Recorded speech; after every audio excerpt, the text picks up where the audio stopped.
what the haters talking about.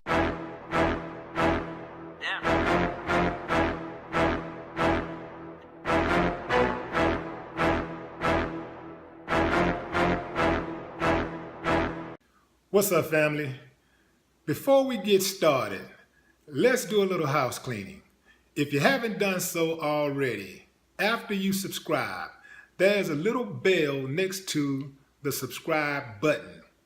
Go ahead and click that bell so that you can get your alerts each time I drop a video like this. That way, you'll be one of the first in the know and to be able to comment, like, whatever you want to do. Make sure you share also. Now, let's get into it. So on Saturday, Meghan Markle and Prince Harry had a glorious wedding.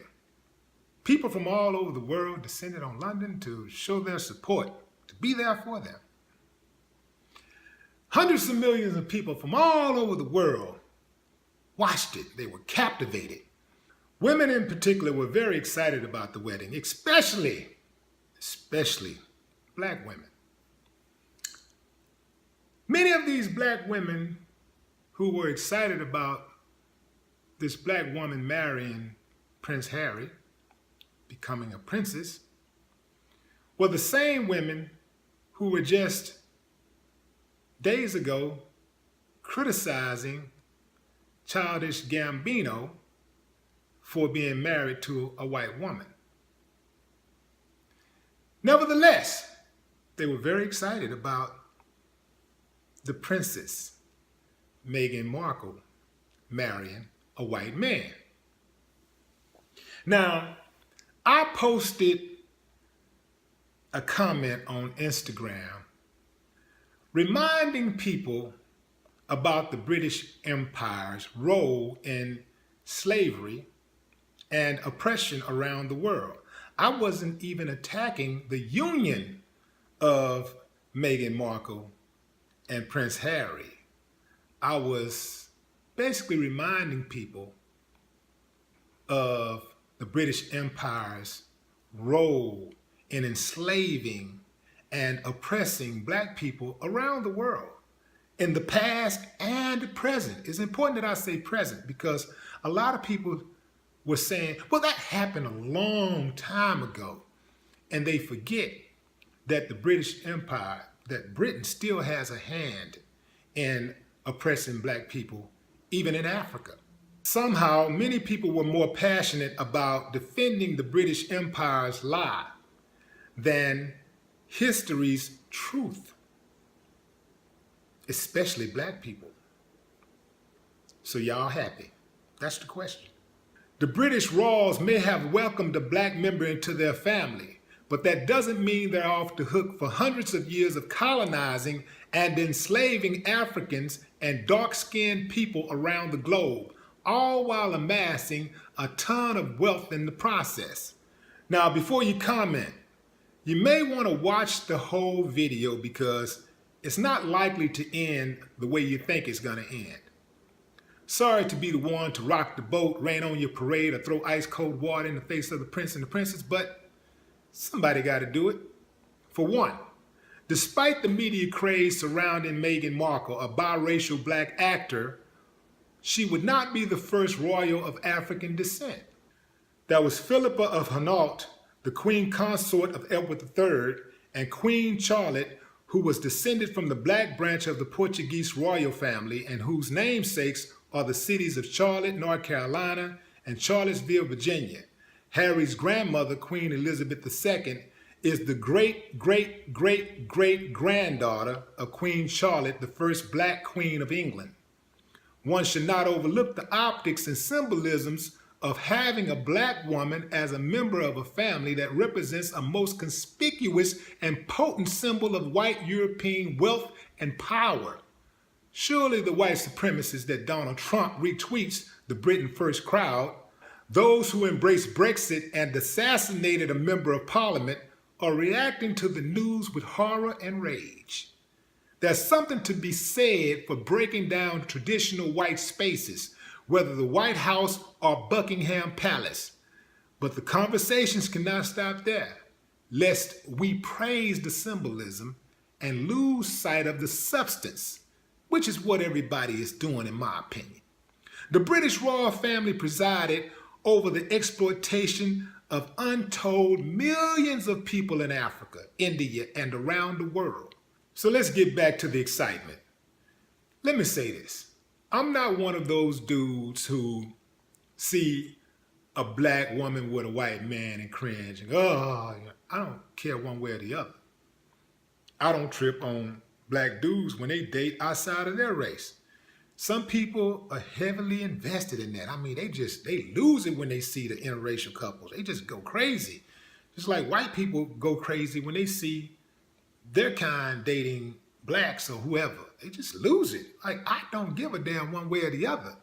I don't have to sleep with them. I don't have to listen to their complaints. I don't have to provide for them. I don't have to be responsible for their happiness or partially responsible. None of that. So I'm not getting into it like that. Only time I trip on that type of stuff is when people give stupid ass reasons for dating outside of their race. Like, oh, nobody inside of my race was good enough for me. They're all bad. Like, no, if you got that type of mentality, it's not the people that's within your race. It's you. You can't find a good woman in an entire race of people. It's your ass. So let's get that out of the way. When I first heard about this royal wedding and the relationship between Meghan and Prince Harry, I really didn't have an opinion one way or the other. But I looked at the union part of it and what was propping the union up and this power structure. And I'm like, she's going to marry into the royal family that's responsible for all of this abuse against black people around the world. All of this oppression that still continues. I got to keep reminding y'all because somehow people think it's in the past. It's still happening today, right? So she's going to marry into that family. So is Prince Harry going to use his white privilege to break down some of those barriers of white supremacy? Is he going to try to make some of those wrongs right? If he's not, then to me, it's like wasting white privilege. I mean, if he's marrying this black woman, and he's the one of the good ones, right?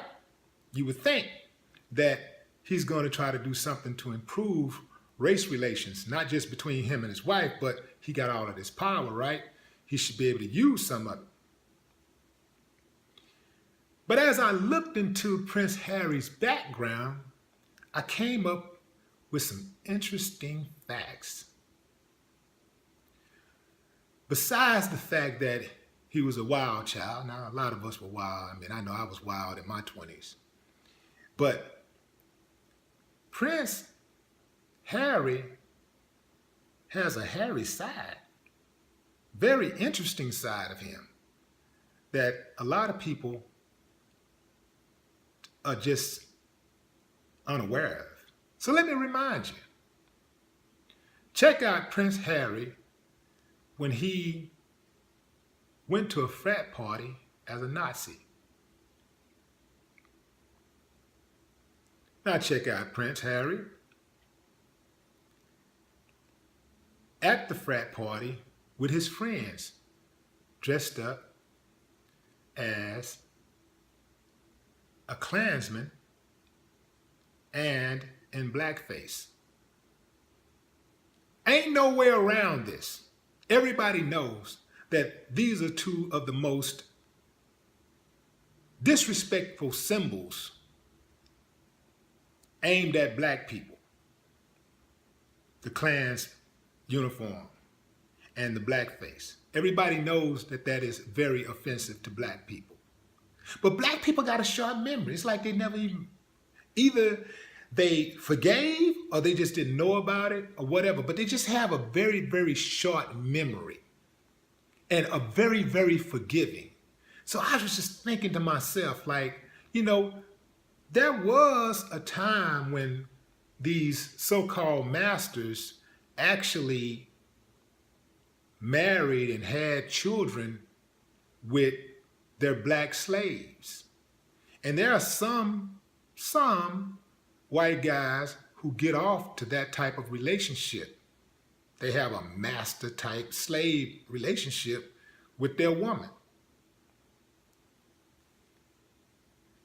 I don't know what goes on behind closed doors, but I'm just saying I know of cases like this. I am not making this up. I've heard of these type of cases.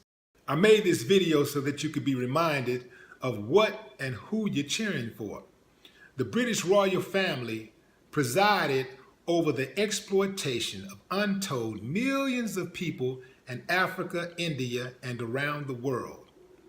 The British national wealth and the riches of the British family was built off the backs of black slaves, making the Industrial Revolution possible and leading to the suffering of black people all around the world to this day. But y'all happy. No more talk. What the haters talking about? Yeah.